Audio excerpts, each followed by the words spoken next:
It's been almost a year. Oh no, actually more than a year of Donald Trump's office. And I feel like American election was just yesterday, but now the midterm election is coming up.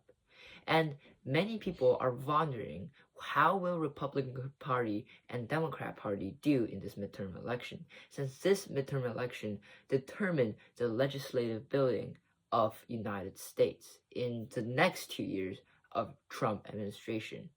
Whether Democrats do good or bad, or Republican Party do good or bad in this midterm election will greatly influence the next 2 years of Trump administration, since passing legislatures needs to get approved by the Congress.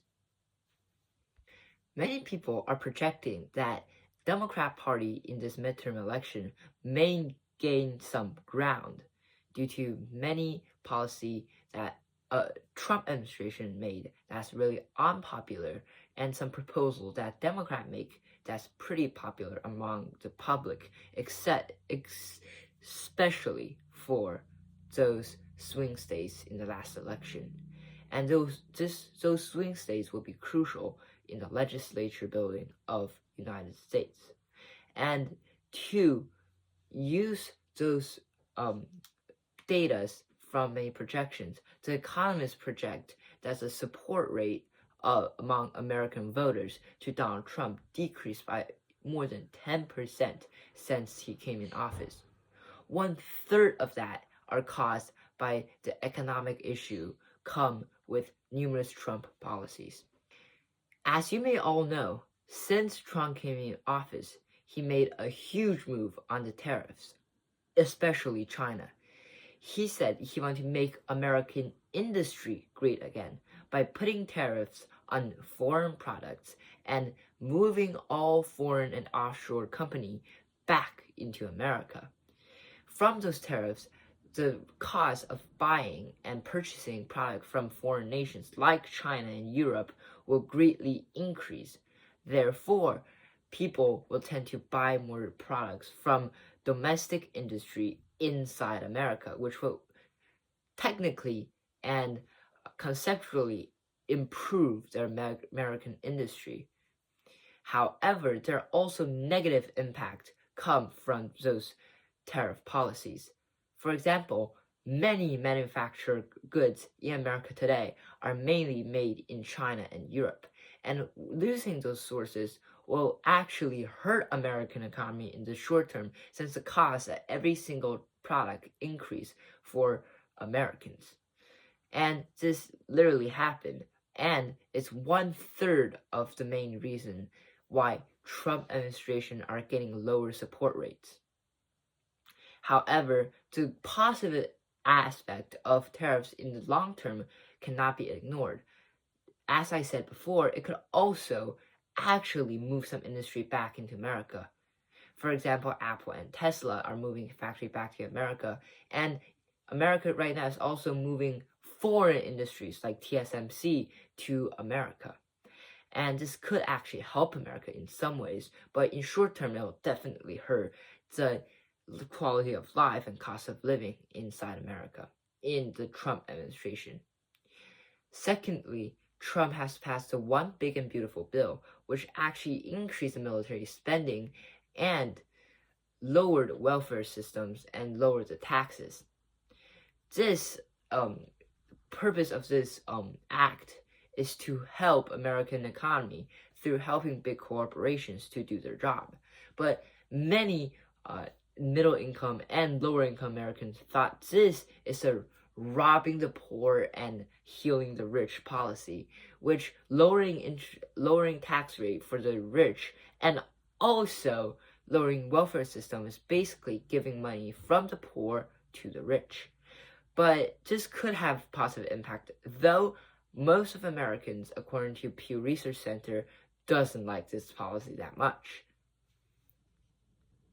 However, Democrats propose a lot of many positive policies during the Trump administration, so it's technically positive, but there could also be negative impact involving more spending, more debt, and national debt of America increase another $1 trillion this year, increased to $38 trillion, which is a lot comparing to the US GDP, the largest GDP on earth.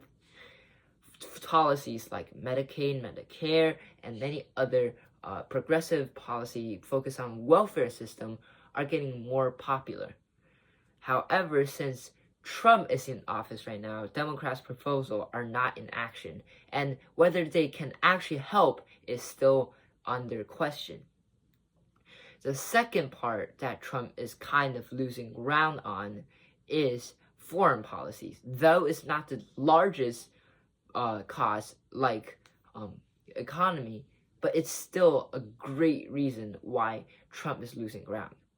For example, Trump withdrew from the Paris Climate Change Organization, which protects environment by limiting climate change. But Trump had proposed to focus on industry and American economy rather than some moral obligations. And Trump has also forced American allies, the biggest ally, NATO, to increase their military spending since they're literally not spending that much.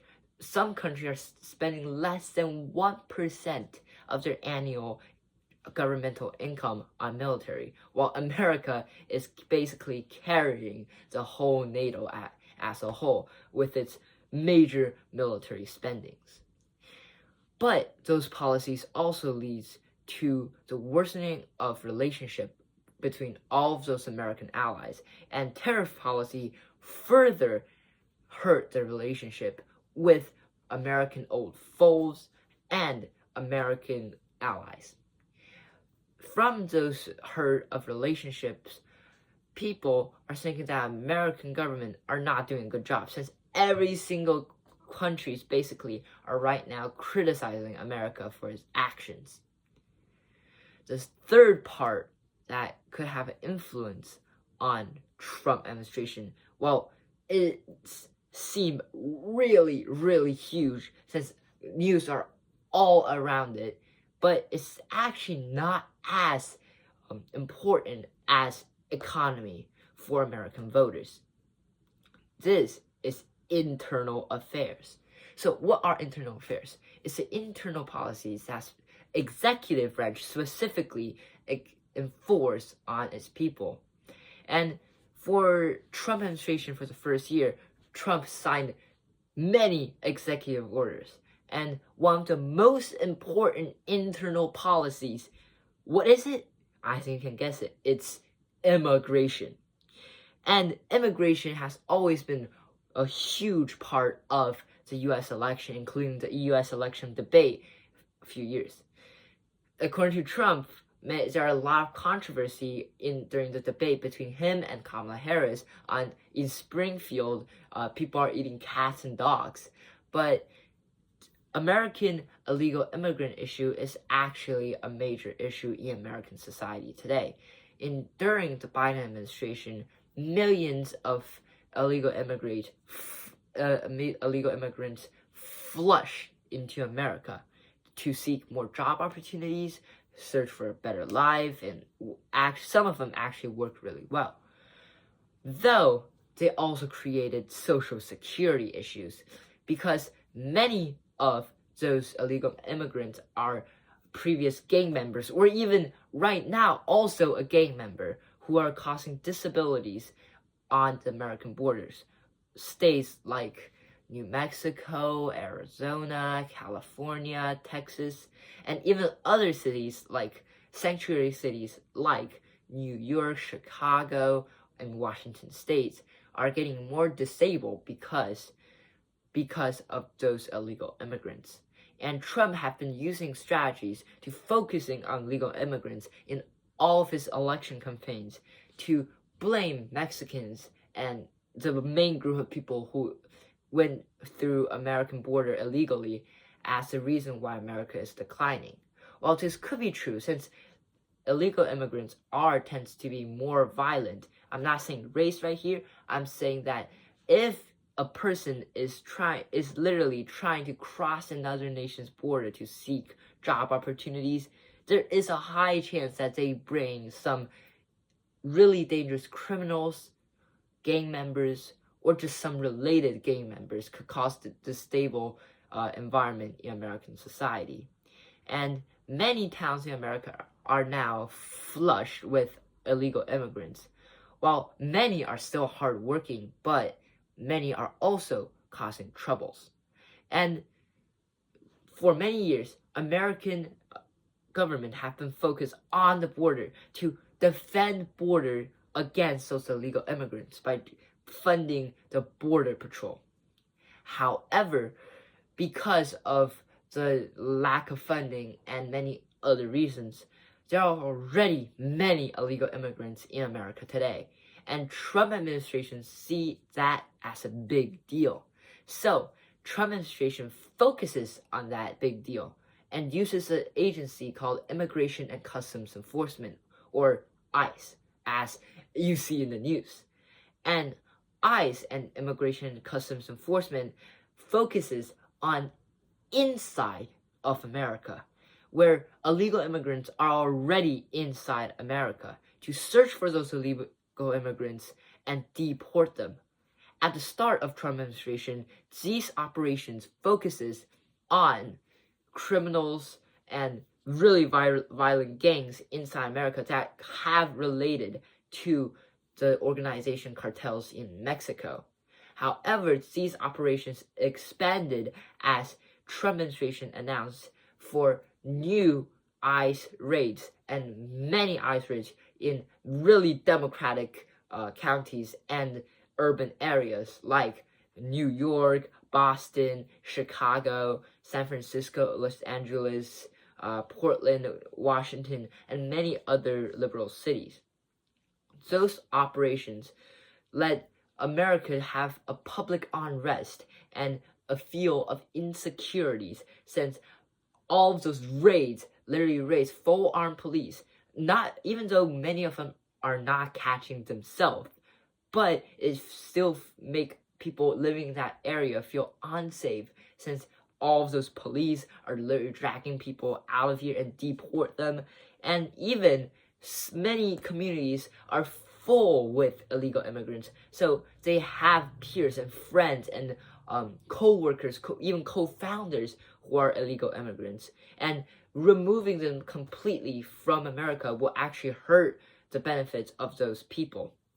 However, Trump administration thinks that illegal immigrants, even though removing them could cause some economic troubles, but the insecurity and the public threats of those violent gangs inside those groups are dangerous.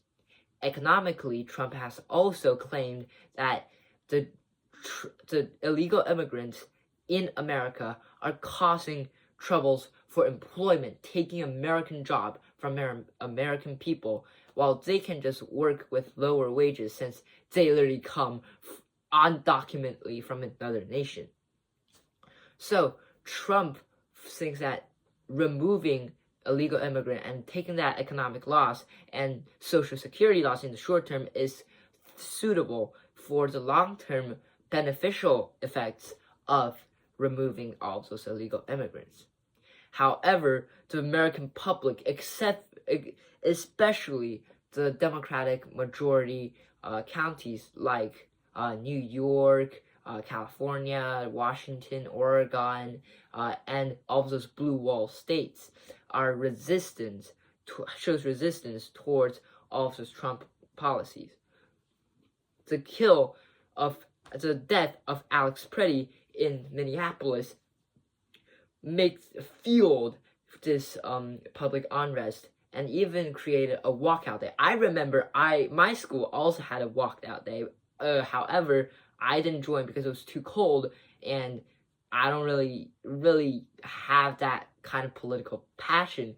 But I think it's pretty insane that my community are also actually experience those stuff showing on the news.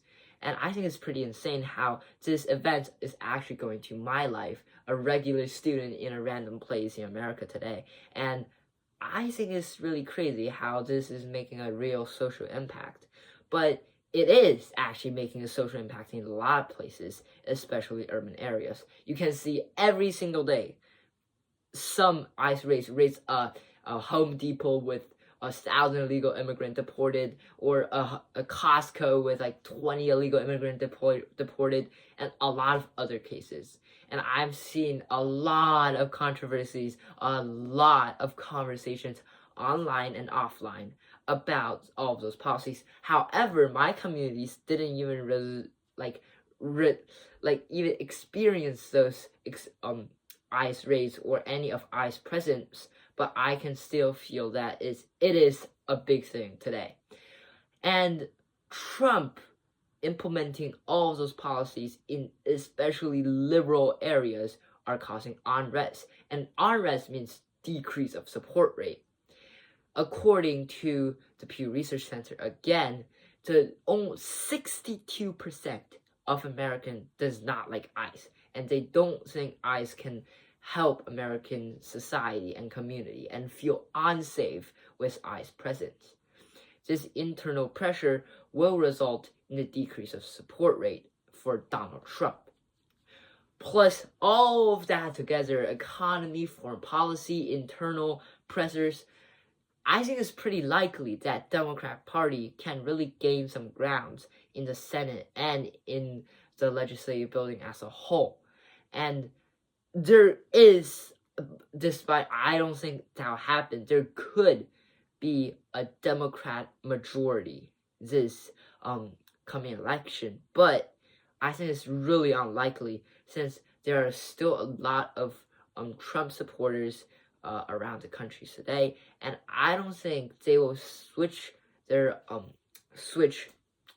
side pretty often, because the issue with America today is polarization.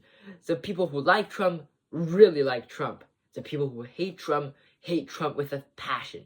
So those two sides are creating polarization, and I think the number of in the Senate and in the legislative building will be pretty stable.